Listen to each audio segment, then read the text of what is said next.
Sola Scriptura itu tidak sama dengan Solo Scriptura. Soal pemakaian cadar dan tidak itu asal-usulnya dari mana? Karena saya mendengar pendapat-pendapat yang berbeda. Jadi perjamuan kudus itu bukan berkhasiat pada dirinya.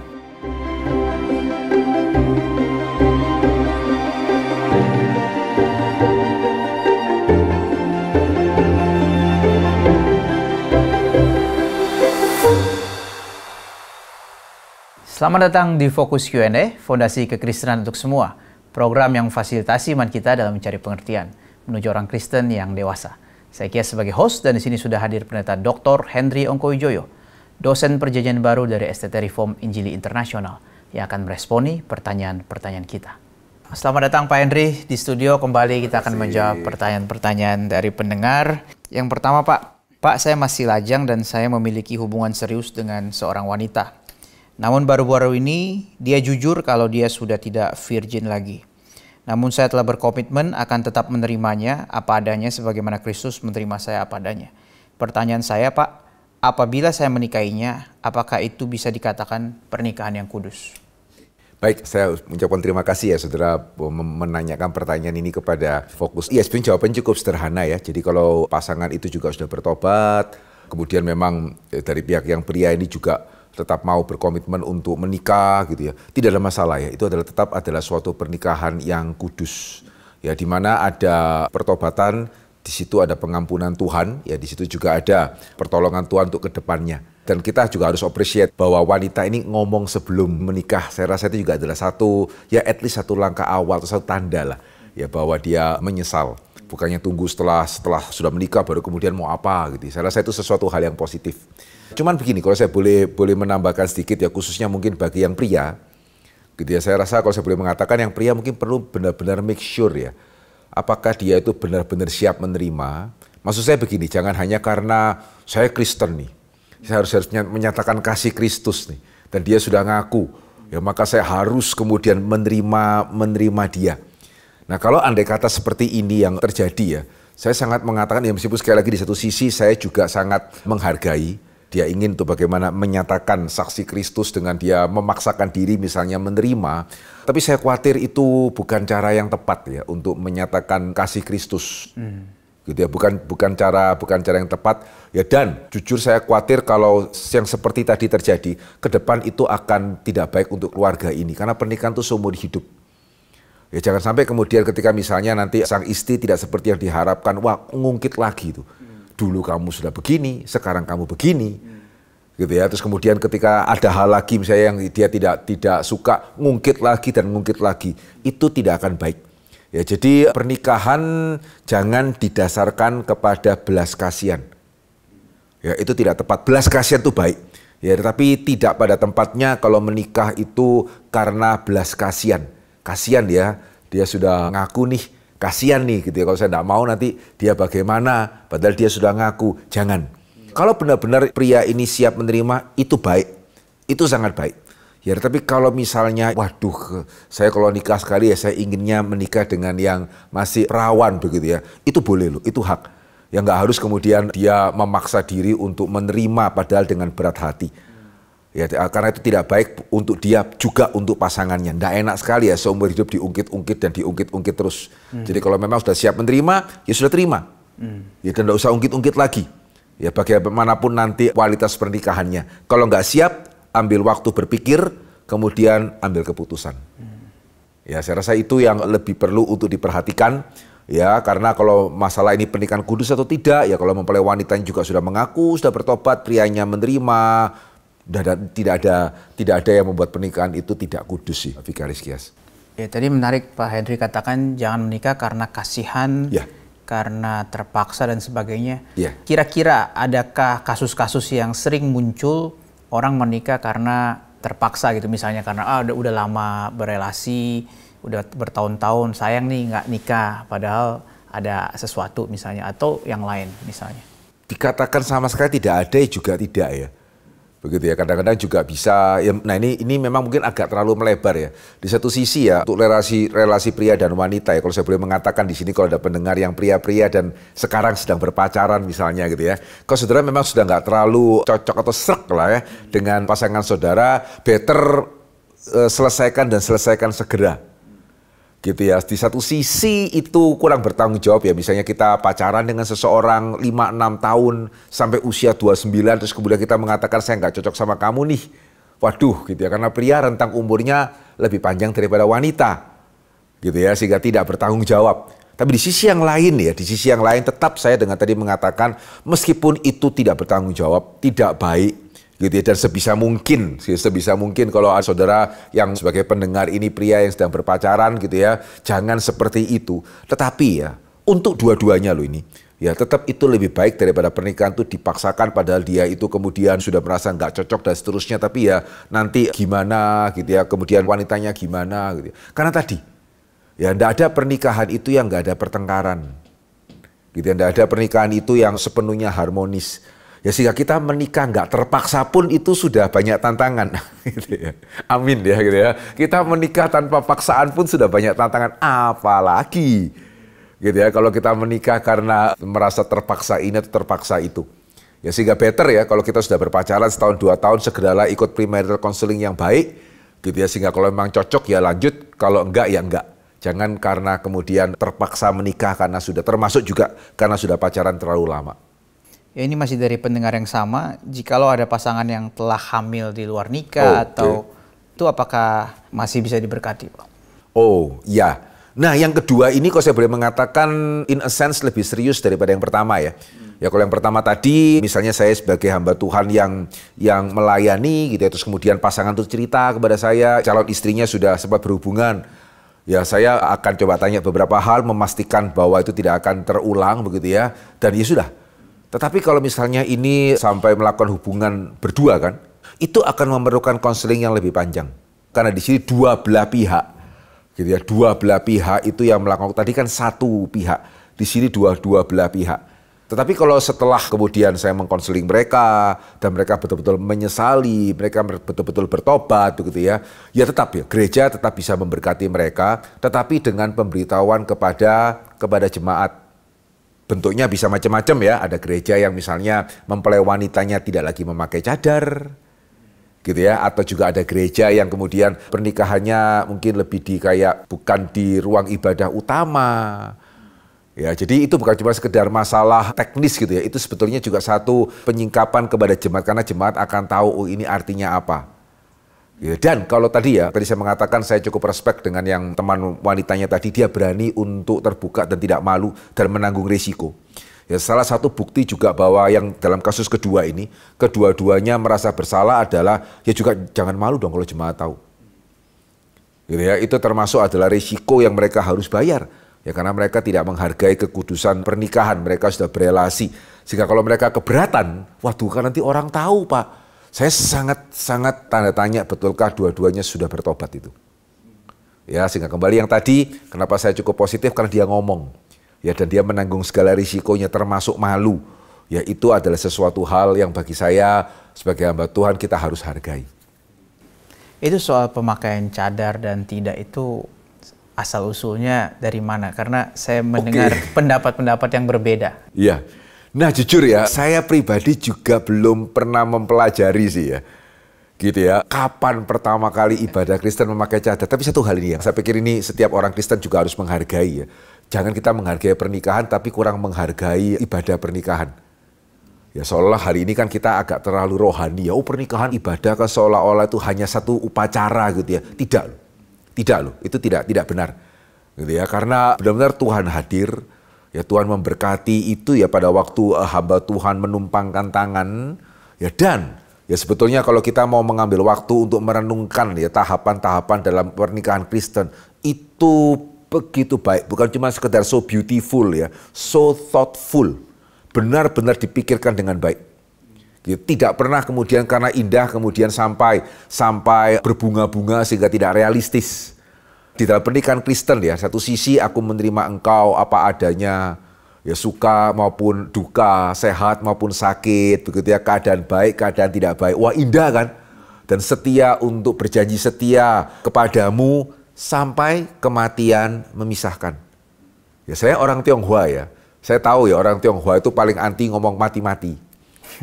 Ya sehingga bagi mungkin Tionghoa yang masih totok istilahnya ya, kalau minggu depan saya akan menikah dan minggu ini papa saya mati, bisa nggak boleh untuk datang loh, bisa nyambung itu.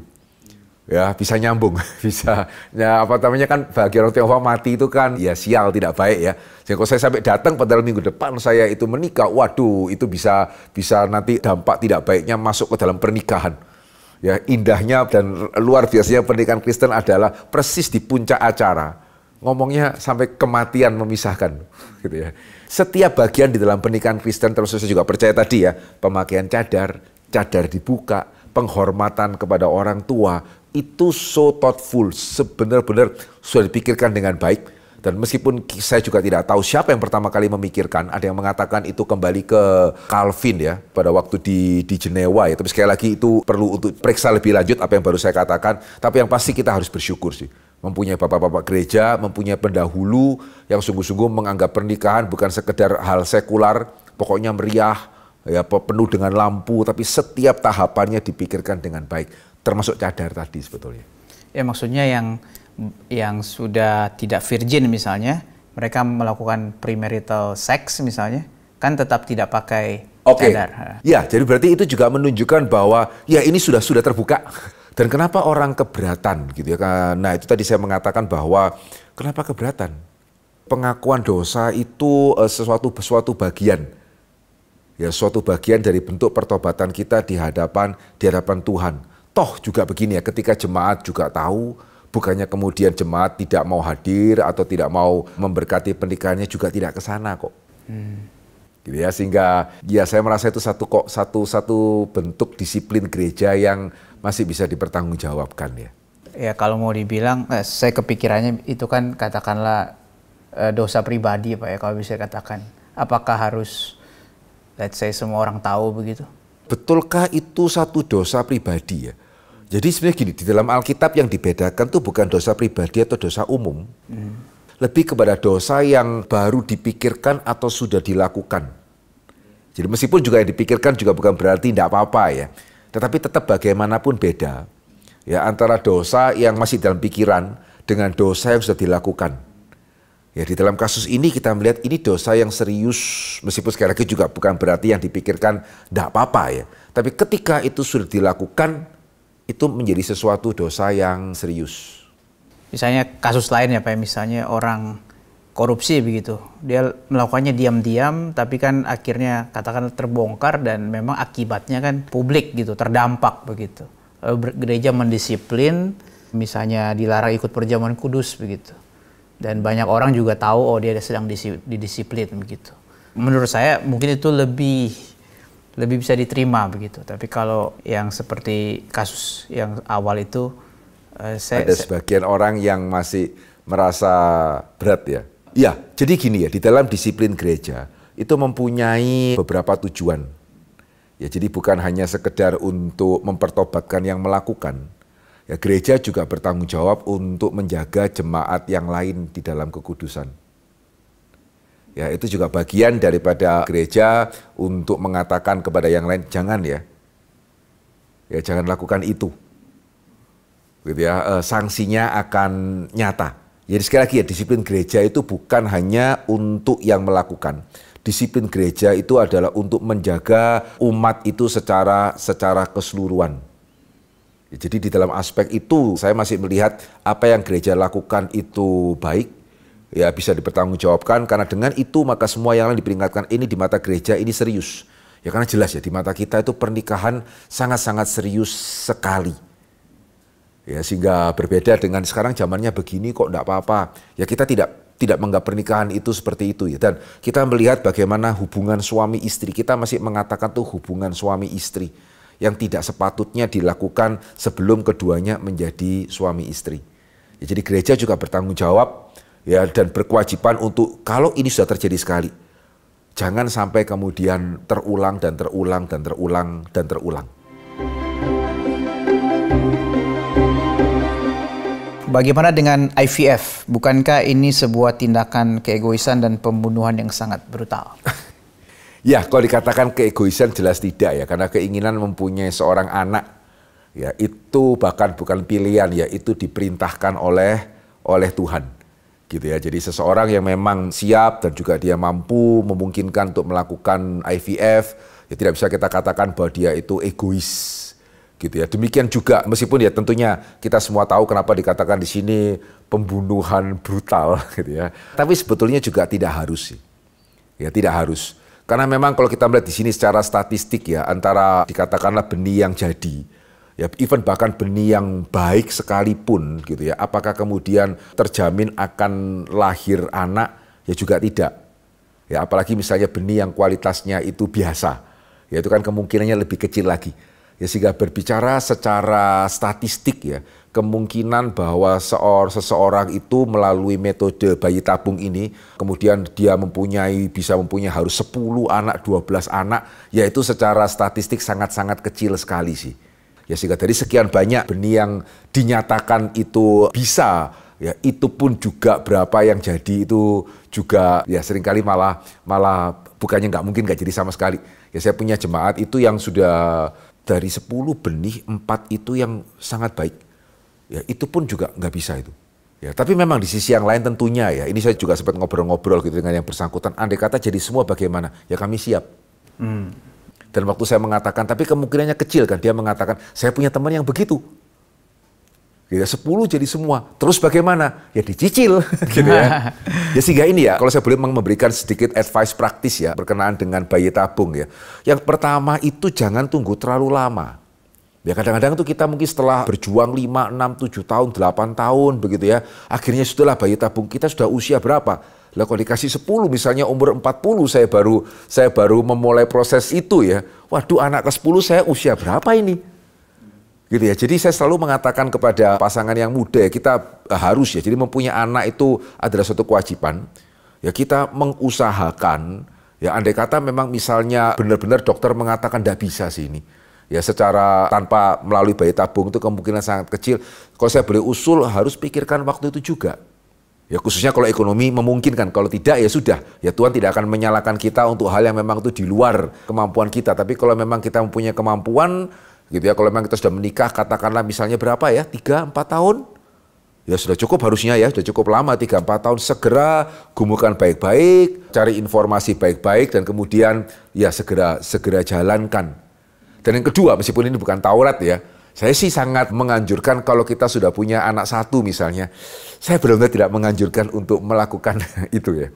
Sekali lagi ini bukan Taurat ya, kalau saudara tetap mau melakukan ya sah-sah aja, asal siap yang tadi gitu ya. Tetapi kalau memang sudah punya anak 1, ya meskipun memang belum sepenuhnya impas kita 2 orang punya anak 1 gitu ya. Cuman saya kalau sudah punya anak 1, saya mungkin nggak akan ya at least pikir lagi lah. Ya karena meskipun tadi ya selain juga prosesnya selain mahal juga sulit gitu ya, tidak mudah prosesnya gitu ya. Tapi juga ada kemungkinan yang jadi banyak loh, meskipun memang statistically speaking kecil kemungkinan ke sana gitu. Jadi tadi ya kalau mau lakukan jangan nunggu sampai usia 40-45 tahun. 3-4 tahun menikah tidak punya anak, pikirkan baik-baik. Ya dan yang kedua, kalau sudah punya anak 1, pikirkan lebih baik-baik lagi kalau mau mengambil proses bayi tabung. Kira-kira apa Pak, orang yang bergumul, yang ingin sekali punya anak itu sebetulnya kenapa dia harus punya anak itu apa Pak? Karena perintah Tuhan. Ya sama seperti kenapa kok kita jangan mencuri, alasan paling baiknya apa? Ya tidak boleh. Gitu ya, sehingga memiliki anak itu bukan pilihan. Ya sehingga ini yang harusnya menjadi ciri orang Kristen ya, kita mengusahakan anak. Ya tapi bukan terobsesi akan anak. Ya begitu misalnya memang tidak bisa, ya sudah. Gitu ya mau bagaimana? Ya termasuk andai kata saya tidak memungkinkan nih secara dana untuk melakukan bayi tabung. Ya sudah. Saya memungkinkan nih untuk melakukan bayi tabung. Ya silakan. Ya, tapi kalau setelah bayi tabung pun ternyata nggak satu pun itu bisa jadi gitu ya. Ya itu merupakan pertanggungjawaban kita di hadapan Tuhan bahwa saya sudah Tuhan secara maksimal. Ya kalau memang engkau tidak menghendaki saya memiliki anak, ya biarlah sebagai sepasang suami istri kami boleh melayani engkau dengan lebih. Ya jadi tidak terobsesi, tapi juga jangan terlalu santai. Ya, kadang-kadang saya khawatir ya kan di tangan Tuhan. Ya betul sih gitu ya, tapi kan kita juga ada satu kewajiban untuk berbagian, untuk melakukan, untuk mendapatkan anak begitu. Saya merasa terpanggil untuk belajar menjadi misionaris dengan karunia yang diberi Tuhan. Mohon petunjuk apakah ada jalur praktek non-akademis untuk menjadi pendeta dan bisa berkhotbah? Dan bagaimana urutan memulainya? Oke, nah ini saya harus mengatakan ya, sekali lagi saya apresiasi pertanyaan ini. Tetapi ya, meskipun sepertinya jawaban saya mungkin akan tidak seperti yang saudara harapkan. Harap kalau saudara yang bertanya ini mendengar, saya sungguh-sungguh berharap saudara itu memikirkan baik-baik. Jadi tadi pertanyaannya kan, apakah ada jalur non-akademis untuk menjadi pengkhotbah atau pengajar di dalam rangka saudara mau menjadi misionaris, betul ya? Yang bersangkutan kan mau menjadi misionaris. Dalam konteks ini izinkan saya mengatakan ya, andai kata ada pun jangan diambil. Karena menjadi misionaris itu bukan merupakan suatu panggilan yang remeh. Ya kalau saya boleh bertanya, dan saya percaya Vikaris Kias dan semua juga saudara tidak akan kesulitan menjawab ya. Mana lebih lama ya, sekolah akuntansi atau sekolah dokter? Dokter. Kenapa? Pemerintah tidak adil kah? Tidak. Ya karena dokter itu berkenaan dengan nyawa. Pembukuan bukannya tidak penting, tapi nyawa. Ya, sehingga kita bersyukur dokter itu dituntut lebih. Ya, karena sekali lagi itu berkenaan dengan nyawa. Nah, permisi tanya, misionaris menginjili, apakah itu tidak berkenaan dengan nyawa? Ya, malah mungkin nyawa yang bersifat kekal. Betul ya? Ya, sehingga ketika saya mendengarkan pertanyaan ini, saya teringat ya, ketika Pendeta Stephen Tong pada waktu itu sempat berkhotbah, dia menegur gitu ya, hamba Tuhan yang tidak sekolah, tapi kemudian berani menjadi hamba Tuhan. Ada seorang kemudian acukan tangan, Bapak saya duluin dokter. Saya dokter yang sukses. Sekarang saya meninggalkan profesi saya. Ya, saya menjadi hamba Tuhan. Yang berarti bahwa secara ekonomi pastinya berkurang drastis. Apakah saya salah? Itu di depan semua orang itu. Pak Tong waktu itu cerita ya, dia tanya, Bapak untuk jadi dokter sekolah berapa lama? Untuk menjadi pendeta sekolah berapa lama? Kenapa berbeda? Apakah karena firman Tuhan itu remeh kah? Begitu ya, kalau saya boleh teruskan, apakah firman Tuhan itu remeh kah? Apakah kemudian jiwa itu keselamatan kekal tidak lebih berharga daripada nyawa kah? Ya sehingga jangan ya. Ya sehingga kenapa tadi saya mengatakan, meskipun saya tahu ini mungkin bukan jawaban yang diharapkan oleh yang bertanya, tapi saya harap kalau benar-benar saudara dipanggil sebagai misionaris, andai kata ada pun jalur non-akademis, jangan.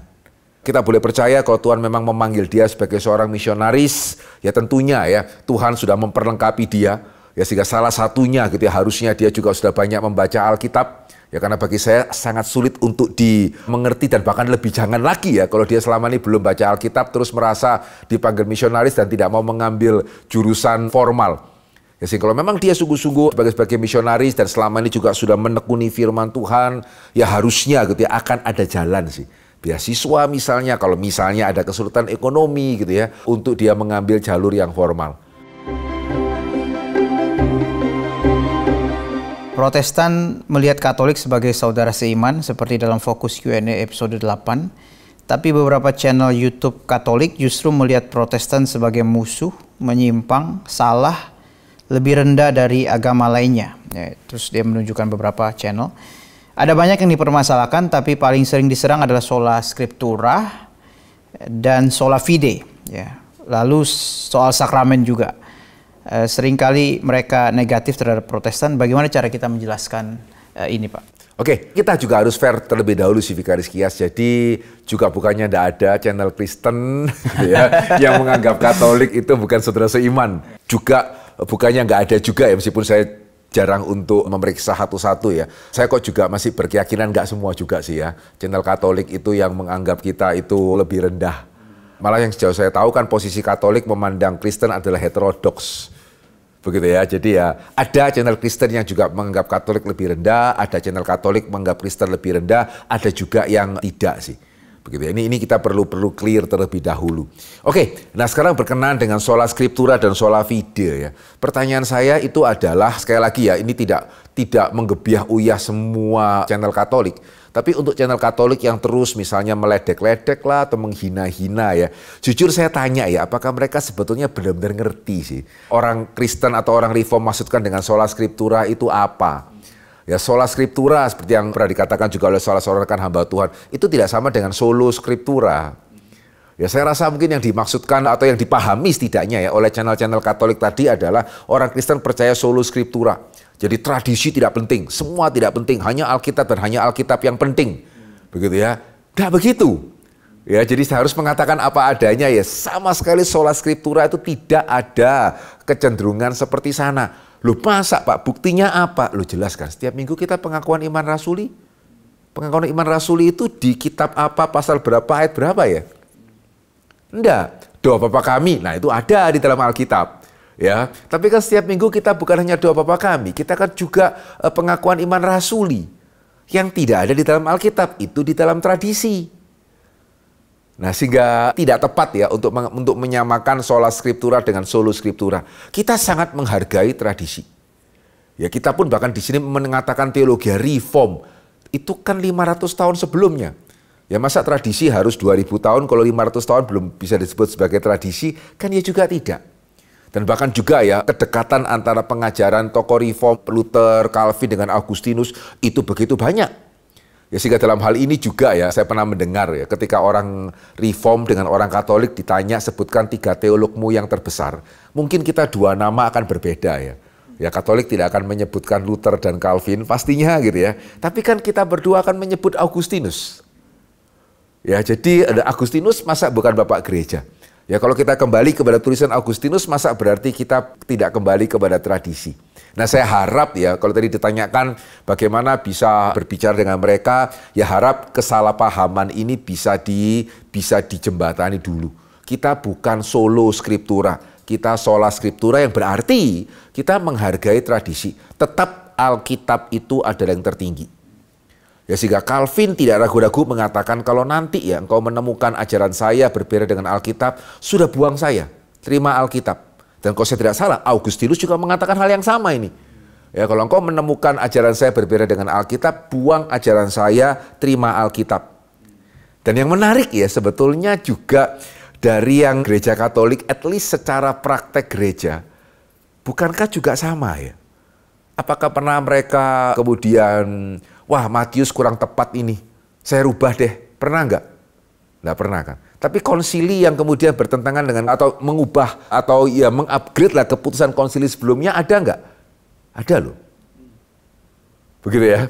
Jadi dengan kata lain, gereja Katolik ya meskipun secara pernyataan kalau saya tidak salah menyetarakan keduanya ya. Tapi juga saya pernah dengar meskipun mereka mengatakan dua-duanya penting, tapi ya ini mesti sesuai dengan Alkitab. Ya, termasuk keputusan daripada petinggi atau bahkan paus pun ya juga harus sesuai dengan Alkitab. Ya berarti kan ya sebenarnya sama lah. Begitu ya. Jadi sebetulnya ya harap ya dengan ini sudah 500 tahun berlalu, suasana sudah lebih dingin gitu ya. Mungkin ini waktunya untuk kita sama-sama melihat gitu ya. Jangan-jangan memang persamaannya itu ada. Ya, jadi sekali lagi dalam gereja Protestan Alkitab itu paling tinggi, tetapi bukan berarti kita tidak menghargai tradisi. Nah, silakan mungkin dari rekan-rekan yang Katolik yang boleh kasih komentar lebih lanjut di bawah begitu ya. Bagi kita tradisi tidak boleh bertentangan dengan firman Tuhan atau Alkitab. Nah, sama juga berkenaan dengan sola fide ya. Ini juga seringkali mungkin dipahami sebagai solo fide nih, Vicaris Kias.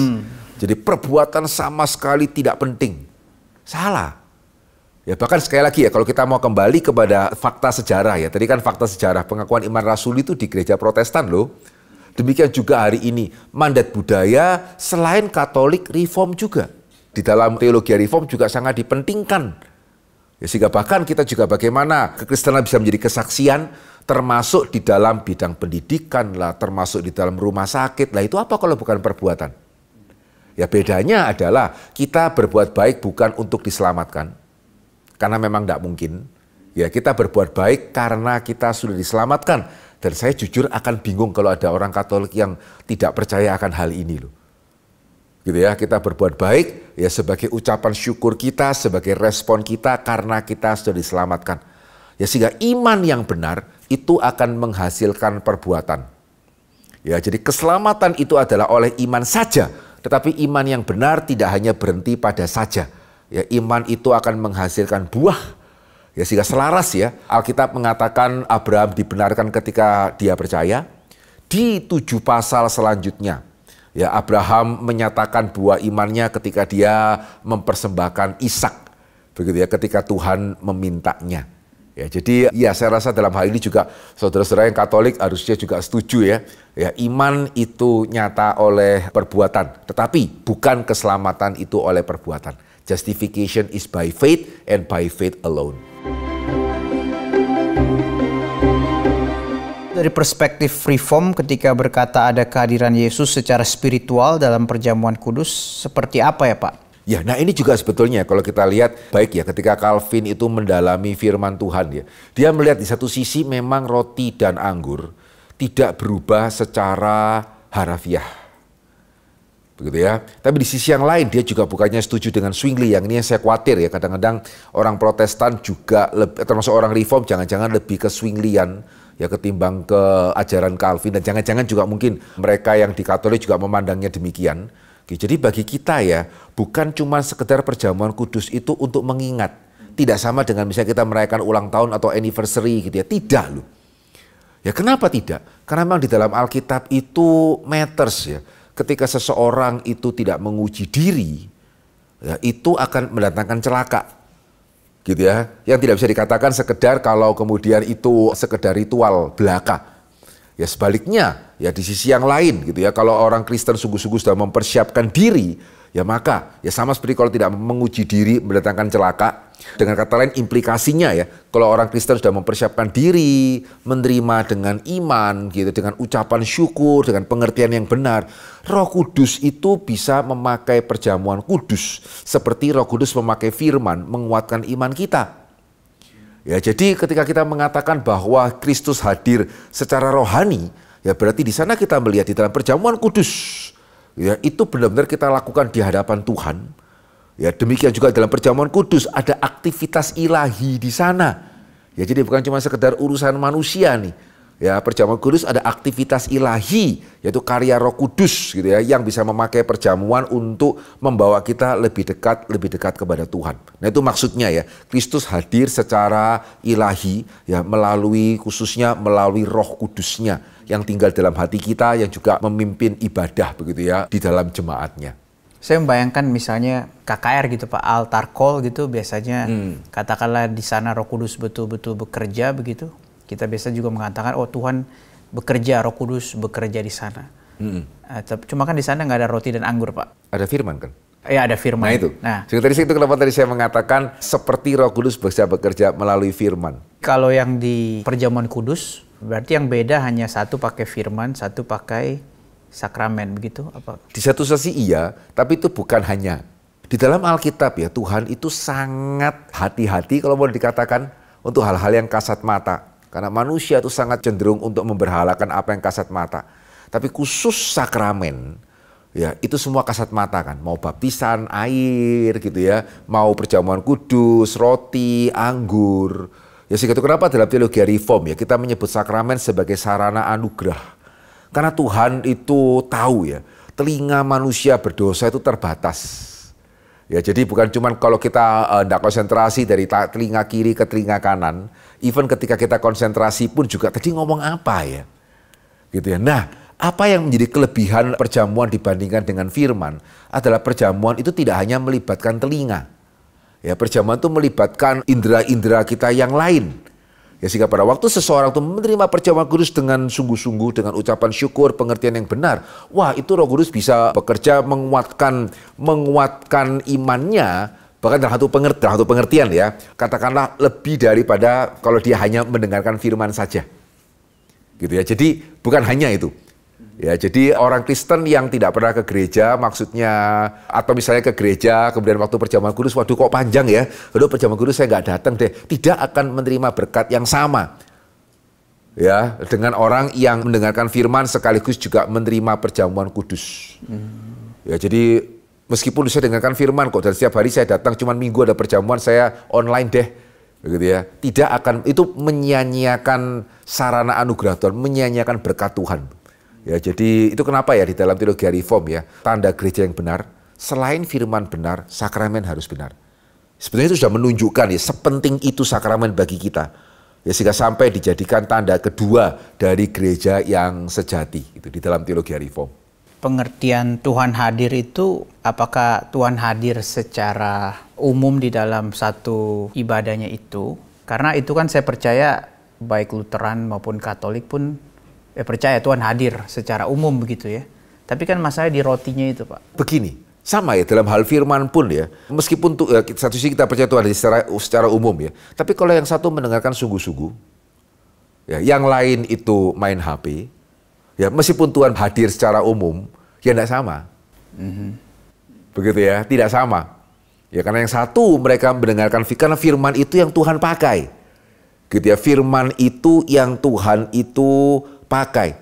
Dan Tuhan itu secara aktif memakai firman untuk menguatkan iman kita. Ya, sehingga bagi mereka yang tidak konsentrasi, ya meskipun Tuhan hadir secara umum, ya nggak ada bedanya. Nah, cuman memang ini ya yang membedakan apa yang menjadi keyakinan kita akan perjamuan kudus ya. Jadi perjamuan kudus itu bukan berkhasiat pada dirinya. Ya, tapi juga bukannya tanpa khasiat seperti kalau cuma peringatan. Nah ini, gitu ya, ini beda pentingnya. Ya, jadi tidak berkhasiat pada dirinya sendiri. Itu kenapa kan di dalam gereja Protestan, dalam gereja Reform, ya seringkali kan perjamuan kudus setelah firman. Dan akan sangat baik sebetulnya ya kalau perjamuan kudus itu bisa dikaitkan dengan firman-Nya. Ya, jadi kalau bisa, karena perjamuan kudus itu luas. Vikaris Kias, saya bisa berkhotbah mengenai misalnya itu kasih Tuhan dan setelah itu perjamuan kudus. Ya, demikian juga misalnya pentingnya misi dan setelah itu perjamuan kudus. Engkau memberitakan kematian Kristus. Ya, demikian juga saya bisa berkhotbah mengenai pengampunan, saling mengampuni. Ya, ini karena roti yang kau terima bersama-sama. Ya, jadi perjamuan kudus itu luas sebetulnya. Ya, sehingga akan sangat baik ya ketika perjamuan kudus itu bisa dikaitkan dengan firman-Nya. Ya, sehingga di sana Roh Kudus bisa bekerja untuk kemudian menguatkan kita dengan lebih lanjut.